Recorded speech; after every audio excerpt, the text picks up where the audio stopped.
नमस्कार। मैं अपने सारे व्यूवर्स को सरस्वती पूजा की हार्दिक शुभकामनाएं देता हूं। आई होप आप लोग भी शाम का समय हो गया, आप लोग अब तक सरस्वती पूजा जरूर मना लिए होंगे अपने ऑफिस में, अपने कोचिंग में, अपने घर पे, अपने यूनिवर्सिटीज में, as a students, as a teachers. Saraswati माँ एक ज्ञान की देवी है जो भगवान से भी ऊपर है, इसीलिए इनकी पूजा की जाती है कि अगर आपको ज्ञान चाहिए तो आपको सरस्वती माँ की पूजा करनी होगी, क्योंकि ज्ञान की देवी है और जिसके पास ज्ञान है उन्हीं के पास धन है।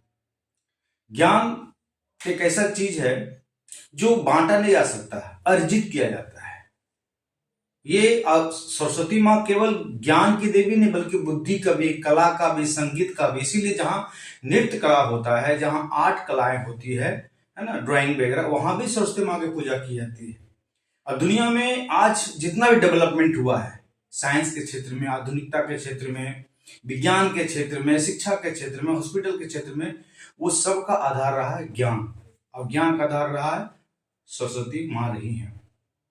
तो मैं अपने व्यूअर्स को सारे को यही कहना चाहूंगा कि सरस्वती माँ का आराधना कीजिए, क्योंकि ज्ञान की देवी हैं। और हम लोग ये धीरे धीरे भूलते जा रहे हैं। सरस्वती माँ को जस्ट एक क्या समझ लिए, ओकेशन समझ लिए हैं। ना सरस्वती माँ का आरती आता है, ना सरस्वती माँ का कुछ भी नहीं।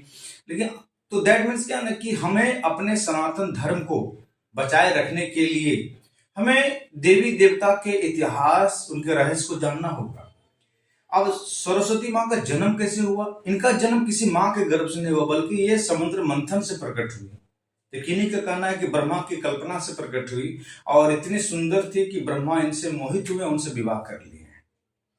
तो और आप देख सकते हैं कि सभी देवी देवता, हमारा सनातन धर्म को लोग गाली देते हैं। जैसे कि आपका तमिलनाडु का मुख्यमंत्री है, उसका बेटा है। कांग्रेस के नेता भी बहुत करते रहते हैं, कांग्रेस हिंदू धर्म ये है, हिंदू धर्म वो है। लेकिन बता दूं मैं, आप सनातन धर्म में सभी चीज की पूजा की जाती है। अब जब दुर्गा सरस्वती पूजा की है ना, दूध, दही, घी, मक्खन, फूल, मिट्टी, जल, पानी, पत्थर, सभी की पूजा। यानी हम प्रकृति पूजक हैं। हम मात्र सनातनी नहीं है, हम प्रकृति पूजक सनातनी है। यही जीवन है। तो और आप देख सकते हैं कि अगर भवन का निर्माण हो तो विश्वकर्मा पूजा, ज्ञान का चाहिए तो सरस्वती माँ, बुद्धि चाहिए तो हमारे गणेश भगवान है। तो लोग कहते हैं ना, यार तुम्हारा धर्म बहुत है, तुम्हारे धर्म में देवता बहुत है, किस किस की पूजा करोगे? जैसे तुम्हारे घर में रिलेटिव्स बहुत होते हैं, नहीं, मामा है, चाचा है, नाना है, काका है, मौसा है, मौसी है। सर, जब एक इंसान के इतने रिश्तेदार हो सकते हैं तो क्या हमारे बहुत सारे भगवान नहीं हो सकते? ये मेरा प्रश्न उन सनातनियों से है जो सनातन होके सनातन पर उंगली उठाते हैं। तो मेरा कहने मतलब यही हुआ कि अपने सभी सनातन धर्म वासियों को कहना चाहता हूं कि आपका जो हिंदू धर्म का जो रीति रिवाज है ना, उसको मानिए, पूजा पाठ कीजिए। और इनको मूर्ति सिर्फ मत मानिए। मिट्टी का आकार जरूर है, जैसे मनुष्य हाड़ मांस का आकार है, परंतु उसके अंदर जीव रहता है। अगर माने तो ये साक्षात सरस्वती हैं, अगर माने तो, नहीं तो सिंपल एक मूर्ति है।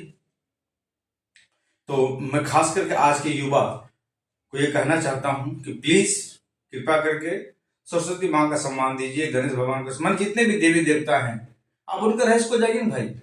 जिन जिन चीजों को हमारे ऋग्वेद में, अथर्ववेद में, सामवेद में, आयुर्वेद में, गीता में, उपदेश में, रामायण में, वो सब चीज शामिल हो रहा है, सभी चीजों का। और आज के डेट में पूरा यूरोप भारत के शास्त्रों का अध्ययन कर रहा है और भारत उसको भूलता जा रहा है। तो ज्यादा ज्ञान नहीं, मैं अपने सभी व्यूवर्स को फिर से एक बार सरस्वती पूजा की हार्दिक शुभकामनाएं देता हूं। और सुरक्षित रहिए, अपना ख्याल रखिए। जय हिंद, जय भारत।